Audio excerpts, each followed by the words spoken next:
네, 2024년 9월 1일 이정훈입니다. 대통령실에서 기시다 일본 총리가 한국을 방문한다. 일정과 의제를 막판 조율하고 있다라고 발표했습니다. 기시다 총리는 조만간 물러날 것으로 보이는데 그가 대한민국을 방문하는 게 확인된 겁니다. 일정과 의제를 조율하고 있다는 거죠. 지난 8월 내내 독도괴담, 반일괴담, 광복절 논쟁, 건국절 논쟁이 있었는데 그 대미를 기시다 일본 총리의 방안으로 정리하는 것 같습니다. 이걸 보게 되면 윤석열 정부가 상당한 배심이 있다라는 게 보이네요. 네. 우선 이렇게 말씀드릴게요. 독도괴담, 독도를 내줬다. 독도 조형물 하나 없앴다고 독도 뺏긴 것도 아닌데, 독도는 이제 러일전쟁 때 일본이 시마네현 고지로 자기네 영토로 주장을 하죠.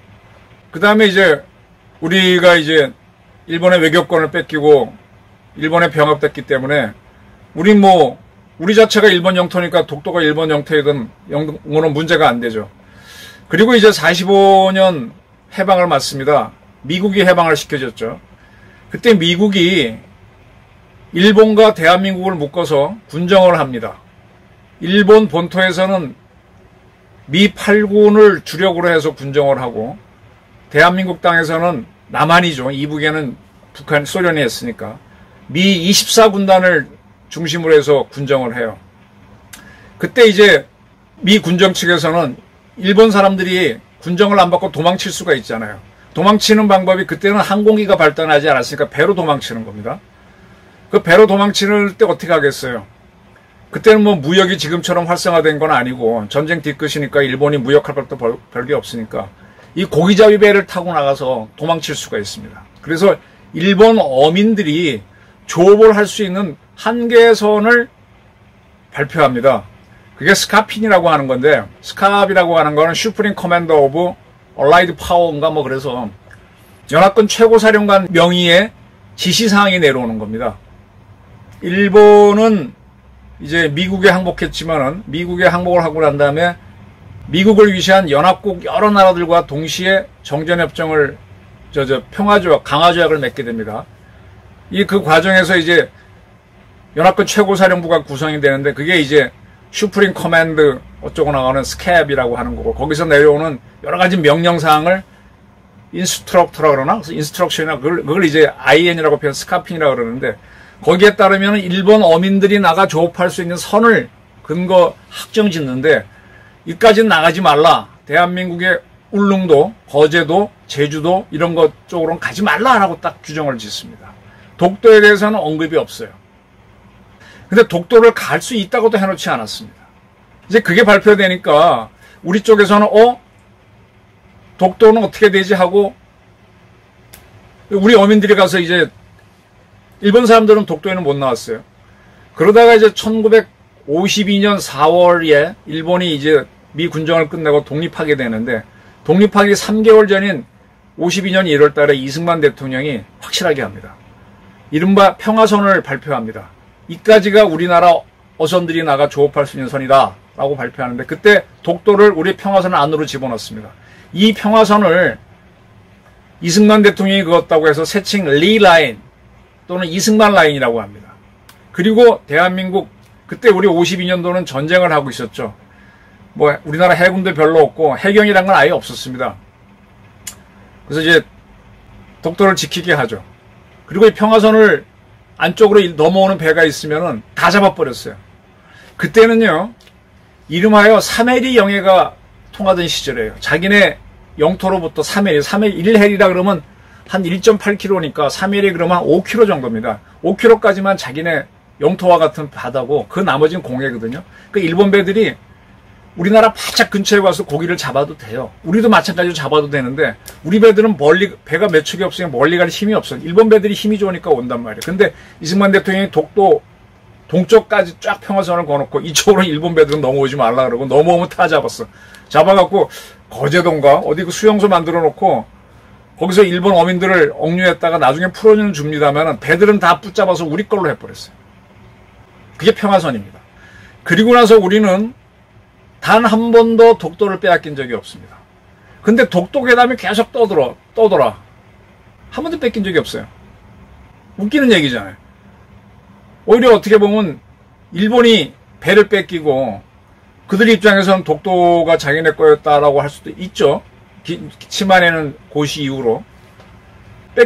못 찾아간 건 그들인데 그들이 더 괴담을 돌려야 되는데 우리가 괴담을 돌렸어. 참 웃깁니다. 또 하나,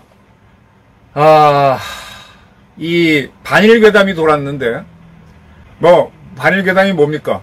독도를 내줬고, 우리가 일본에, 비위를 맞춘다, 우리가 일본으로부터 독립한 게 언제나 이게 계속 논쟁입니다.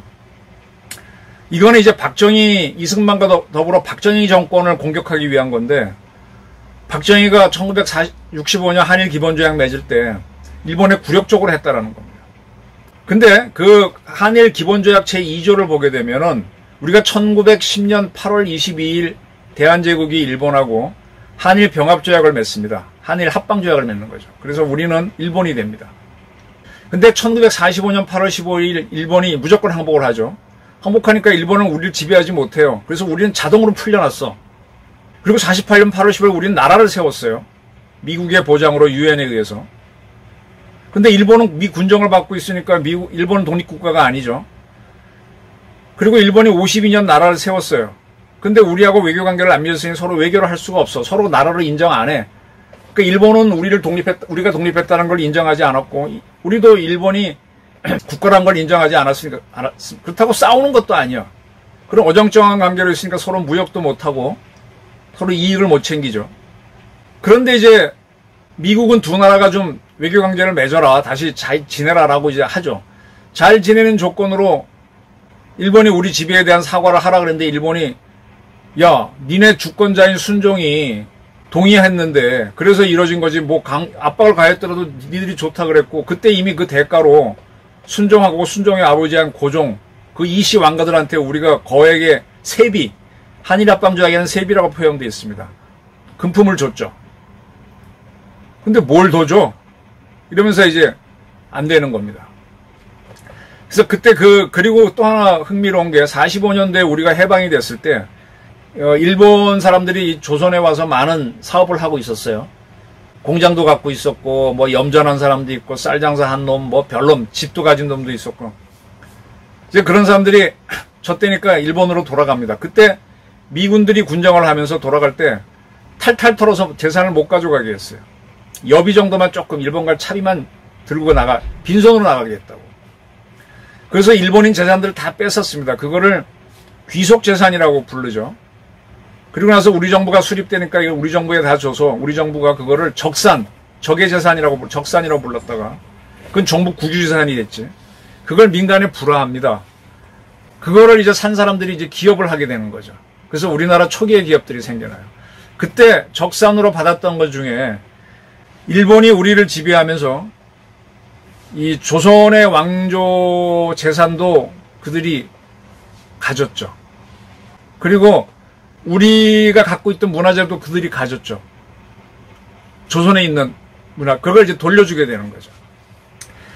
그때 그게 국유재산으로 왔기 때문에 지금 경복궁이니 이런 것들이 그 전주희 씨 재산이 아닌 대한민국 재산이 된 거예요. 여러분들 지방에 가보시면은 여러 서원들이 있습니다. 그 서원 같은 데 가보면은 거기에 이제 모신 분들이 있죠. 누구를 송시열을 모신데 누구를 모신 서원들이 있는데 그 서원은 그 모신 사람의 문중 재산인 경우가 많아요. 그 문중 재산은 그대로 두고 그와 똑같이 이씨 왕가가 가졌던 게 궁들이잖아요. 그 궁들 재산은 그게 우리한테 국유로 넘어온다고. 그 문중 재산은 안 넘어옵니다. 그래서 우리가 지금 고궁을 볼 수 있는 거예요. 반대로 영국이나 네덜란드 가게 되면은 그 궁은요, 그건 그 왕실 재산일 겁니다. 그래서 영국 왕실이 굉장히 재산이 많아요. 영국의 런던에 가보면 거기 뉴욕의 센트럴 파크처럼 무슨 큰 공원 있잖아요. 거기 가보면은 빅토리아 여왕인가? 제가 기억이 잘 나는데 그 여왕의 부인이, 남편이 내놓은 재산으로 그 큰 공원을 만들었다라고 하면서 그분의 동상이 있죠. 그런 재산을, 왕가의 재산을 받았기 때문에 그걸 갖고 우리는 이제 문화재 사업을 할 수 있고 그게 우리한테 관광자산이 될 수 있는 거죠. 물론 영국 같은 나라를 또 왕궁을 가지고 관광 자산을 만들었지만 그 중에 상당수는 영국 왕실이 가져가는데 우리는 전액 국유가 되면서 그걸 여러분들이 다 누릴 수 있게 된 겁니다. 그게 현실이란 얘기죠. 이런 얘기를 드리는 거는 그런 단초를 만들어준 게 누구냐? 미 군정이고 그걸 그대로 이승만 정부가 받아서 국유화한 겁니다. 그리고 난 다음에 65년도에 박정희 정부가 일본하고 이제 국교를 맺으면서 약속을 받는 게 이미 대한민국은 45년도에 독립한 거다. 해방된 거고 48년도에 정부를 세웠으니 독립한 거다. 그거를 제1 기본조약 2조에 이미 독립했다는 걸 확인했다라는 문구를 집어넣습니다. 그죠? 그리고 나서 3조에서 대한민국이 유일한 합법정부이다라는 걸 집어넣습니다. 즉 북한은 불법정부라는 걸 일본이 인정했다는 게 되고 대한민국 독립을 인정했다는 게 돼요. 그렇게 해놓고 나서 박 대통령 정부가 뭘 하는가 하면은 돈을 받아요. 그 전까지 이승만 정부는 우리가 일본과 싸웠다. 35년 동안. 그러니까 우린 승리했으니 배상금을 내놓으라고 합니다. 근데 2차 대전 때 일본하고 싸웠던 미국이나 중국이나 소련 이런 나라들은 일본하고 다시 국교를 정상화하면서 배상금을 안 받겠다라고 딱 선언을 해요. 원래 그 전까지 이긴 나라들은 배상금을 받았었는데 안 받겠다고 선언을 합니다. 미국은 안 받았어. 근데 소련하고 중국은 안 받겠다고 해놓고 나중에 국교를 맺었을 때 일본이 ODA 자금으로 경제 지원을 해주는 건 그건 다 받아요. 배상금 명목으로 안 받고 지원금은 받습니다. 그 중에 ODA 중에 상당 부분이 상환하지 않아도 되는 거죠. 그런 식으로 받습니다. 그럼 배상금은 누가 받느냐? 2차 대전 때 일본이 점령했던 나라, 필리핀, 베트남, 인도네시아 이런 나라들은 배상금을 받습니다. 그러니까 우리가 지금 하나의 그때 모순이었던 게 우린 연합국으로 일본과 싸워서 이겼다라고 하면은 미국, 소련, 중국의 예에 따라서 배상금을 받지 말아야 되는데 우리는 받겠다고 했어요.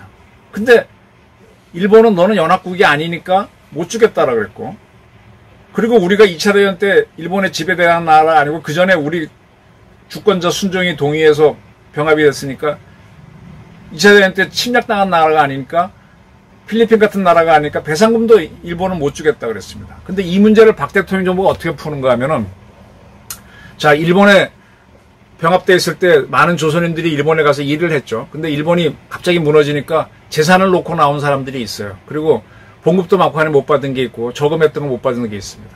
그건 내 재산이 돌려줘 그럽니다. 이와 똑같은 게 일본이 항복했을 때 조선에 있던 일본인들이 재산을 놓고 갔는데 그것도 일본인 재산인데 그건 미국 군정이 뺏어갖고 우리 정부에 줬고 우리 정부가 탁 불화를 해버리고 상당 부분 국유화하면서 끝내버렸잖아요. 근데 일본은 우리 조선인들이 남긴 재산을 걔네는 국유화 못했어요. 국유화를 원래 하면 안 돼요. 미국이 그 당시 워낙 셌기 때문에 조선에서의 일본인 재산을 귀속시켰다가 우리한테 준 거지. 그건 이승만 대통령이 외교를 잘한 겁니다. 이 박 대통령이 그걸 내놓으라 그래요. 그래서 그거는 우리 거기 때문에 우리가 청구한다 해서 청구권 자금이라서 그걸 받아냅니다.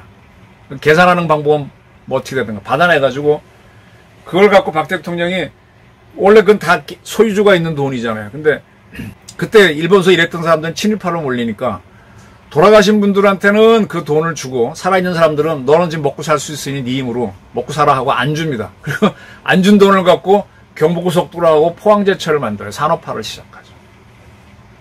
그래서 한국 경제를 키워요. 근데 이것이 문제가 있다고 의심한 게 누구냐? 노무현입니다. 노무현. 그래서 한일 청구권 자금을 부당하게 박 대통령이 썼다라고 해서 조사를 하고 일본에 시비를 걸고 막 그랬는데 결론적으로 일본은 다 줬고 박 대통령 조사해 보니까 별로 띄어먹은 게 없어. 그래서 어떻게 하느냐? 그렇게 노무현이 그렇게 떠드니까 그때 돈 못 받았던 살아있었던 사람들이 막 들고 일어나잖아요. 이 사람들이 정신대예요, 세칭. 이 사람들이 위안부란 편승해서 막 반일 감정을 일으킵니다. 자기 돈 받으려고. 그 노무현은 괜히 건드렸다가 잘못되니까 어떻게 해? 결국은 저 같은 사람들이 낸 세금을 가지고 이미 대망 정부는 다 받았잖아요. 줍니다. 그때 돈을 몇천, 6천억인가를 국고에서 풀어서 줘요. 정치된 사람들이 받으니까 조용해지는 거예요. 그리고 남은 게 위안부 문제인데 위안부 문제도 자꾸 조용해져 가는 거죠. 그러니까 이 노무현은 박 대통령이 뭘 잘못했다고 떠들다가 오히려 안 줘도 되는, 그전에는 친일파로 몰렸던 사람들을 오히려 애국자로 만들어주면서 이상한 과거사 정리를 했죠. 이제 그 연장선에서 문재인이가 자기 권력을 공고하기 위해서 위안부 문제를 자꾸 꺼내냈어요. 이 정신대는 조용해졌는데 위안부들은 이게 참 불편한 게, 이분들이 그때 생존에 있었는데, 그렇다면 그때 그 청구권 자금을 받았어야 되는데 위안부라는 게 부끄러워서 많이 안 나왔어요. 그래서 못 받았죠. 근데 나중에 이제 이분들이 있다는 게 밝혀지니까 주게 됐고, 그거를 키웠던 거는요, 여성 대통령인 박근혜 대통령이에요. 이분이 여성으로서 여성 인권 차원에서 계속 국제적으로 문제를 제기하니까 일본이 야, 우리 돈 다 줬다. 근데 창피하니까 이제 아베가 어떻게 돈을 만들어서 이제 한국 돈으로 100억을 내놓겠다. 근데 박근혜는 그건 너무 저거 안 봐도 아마 이러면서 나중에 이제 그건 받게 되는 거죠. 근데 그걸 받았다고 박근혜를 막 몰아치고 문재인이 하면서 위안 문제를 더 키우기 위해서 그 윤미향이라고 하는 이상한 사람을 국회의원까지 만들어주잖아요. 근데 그 여자가 돈 먹고 한 다 그런 게 드러나잖아요. 그러니까 이제 반일을 떠들어도 박정희나 이승만이 별로 나올 게 없어요. 근데 우리는 지금 독도괴담, 반일괴담이 잡혀갖고 허벅벅거리고 한 발도 못 나가거든. 근데 지금까지 가만히 보게 되면 일본은 이제 두 차례 정한론이 있는데, 그 정한론이 왜 나오는가 하면은, 한반도가 중국 세력한테 먹히면은 중국이 자기네를 친다. 그래서 중국이 여기를 먹기 전에 우리가 먹어야 된다라는 게 있고, 그 다음에 두 번째 정한론은 공산 세력이 한반도, 북한이나 이런 어떤 중국을 먹으면 일본이 위험하니까 막아야 된다. 그래서 정한론이 나옵니다.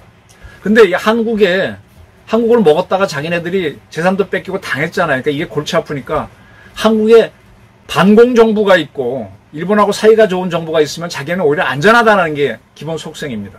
그래서 이승만을 인정하고 박정희와 회담을 해서 기본조약을 맺었던 거예요. 그리고 뭐 돈도 주고 했던 겁니다. 그런 정부가 나오도록 유도를 한 거죠. 그러니까 한국이 성장하려면 일본과의 관계가 좋은 게 좋죠. 미국은 물론. 그래서 우리는 한일 관계, 한미 관계가 좋아야 되는데, 이 북한은 반대로 계속 한일 관계를 흔들고 또 거기에 편승해서 권력을 쥐려고 하는 이재명 세력들은 자꾸 반일 괴담, 독도 괴담을 일으키는 겁니다. 근데 독도는 우리가 빼앗긴 적도 없고, 우리가 일본하고 사이 좋으면서 경제가 성장해서 지금은 1인당 GDP에서 일본은 앞섰다라고 하잖아요. 이게 뭐냔 말입니다. 여기에 주목한다면 우리는 한일 관계를 앞으로 발전시켜야 돼. 그런 면에서 지금 윤석열 대통령이 기시다, 임기가 다 곧 퇴임할 수 있는 기시다를 한국에 초청해서, 물러날 총리가 많은 걸 양보하지, 뭔가 우리한테 유리한 협상을 하면 그거 좋은 거죠. 전 잘한다고 봅니다. 근데 이걸 시비 거는 게 누구냐? 이게 이재명류야. 근데 이런 반일파리에 여러분들 넘어가십니까? 넘어간 사람들이 있죠. 뭔지도 모르고. 이 반일파리에 앞장서는 게 김일성 그 집안이에요. 뭐 항일 운동했다고 맨날 항일 투쟁 어쩌고저쩌고 하면서 지들이 항일한 거죠. 항일한 게 뭐가 있어요? 일본이 하고 싸우다가 소련으로 도망가 있던 게 그게 김일성 아닙니까? 그 소련군 88여단의 중대장으로 있었잖아요. 항일을 한 게 뭐가 있냐고요. 지 아버지가 이제 3.1운동에 하나 참여했다가 그래갖고 조사받으니까 대뜸 만주로 도망가서 임강에 있다가 장춘으로 도망가서 한의사 하다 죽었잖아요. 그 정도는 우리 할아버지도 했어. 참 북한에 속아도 너무 속고, 참 이승만 박정희의 가치를 너무 우습게 봐왔습니다. 그분들이 있어서 지금 대한민국이 만들어졌는데, 그 이승만 박정희 노선을 박근혜, 이명박 이런 분들이 제대로 못 따라갔죠. 근데 윤석열 대통령이 지난번 이제 기시다 총리를 만나러 일본을 가서 카레를 먹고 오고, 또 기시다도 한번 한국에 왔다 가고, 또 미국 가서 셋이도 만나더니 이번에 기시다를 초청해서 또 만난답니다. 반일의 물결, 독도 괴담 물결이 높은 이 와중에 저는 이러한 윤석열 정부에 대해서 향해서 갈채를 보내는 바입니다. 이렇게 가야 됩니다. 잘하는 겁니다. 지금 한동훈 씨처럼 잡범 이재명을 만나서 이재명 권위를 세워주는 그런 정치를 할 게 아니라 미래를 바라보고 그리고 북한 붕괴를 바라보고 이런 정치를 해야 됩니다. 지금 신원식 씨가 안보실장으로 가면서 몇 가지 중요한 것들을 발표하고 있어요. 딥페이커에 대응하기 위해서 사이버 안보 기본 계획을 수립하겠다 그랬습니다. 사이버 안보 계획. 이 사이버 세계가 인간의 뇌를 파고들면서 정신세계를 오염시키잖아요. 이 딥페이크를 이용해서 거짓 정보를 퍼뜨려서 반일괴담, 독도괴담 퍼뜨리는 게 다 가능하고 이런 것 뒤에는 북한이 있다고 봐야죠. 그걸 막기 위해서 사이버 안보 계획을 만들겠다. 잘하는 겁니다.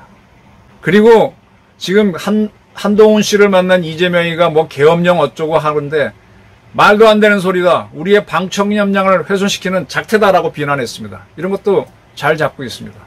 이런 가운데 지금 한국 경제가요, 11개월째 계속 흑자를 달리고 있습니다. 반도체 수출은 119억 달러나 이럴 것 같고, 무역 흑자가 38억 달러에 이르고 있는데, 계속 흑자로 좀 쌓이고 있어요. 이게 이제 저희 같은 국민들한테 혜택이 올라오면 시간이 좀 걸립니다. 일단 대기업부터 좋아지고, 그걸 이제 하청업체들이 나눠갖고, 그러면서 이제 그 봉급받는 사람들이 좋아지면서 좋아지죠. 민생경제는 하루아침에 안 좋아집니다. 이재명이가 뭐 25만원 주자 그랬는데, 그건 잠깐 이거 물 한 잔 마시는 거고, 따뜻해 하고 느끼려면 시간이 걸리고, 또 따뜻한 것도 그냥 전체가 따뜻하니까 그런 줄 알지 잘 모르는 겁니다. 이런 식으로 자꾸 좋아지고 있습니다. 한일 관계 복원하고 한미 관계 좋아지면 좋아지고 있습니다. 이런 큰 틀의 큰 정치를 지금 윤석열 대통령 정부가 좀 하고 있거든요. 이런 것들에 대한 적극적인 홍보라든지 이런 것들이 부족해서 인기가 없는데 그 문제를 해결한다면 저는 지금 뭐 워낙 국회의원 수가 적고 한동훈 씨가 어깃장을 나서 좀 어렵긴 하지만 그럭저럭 윤석열 정부는 간다라고 봅니다.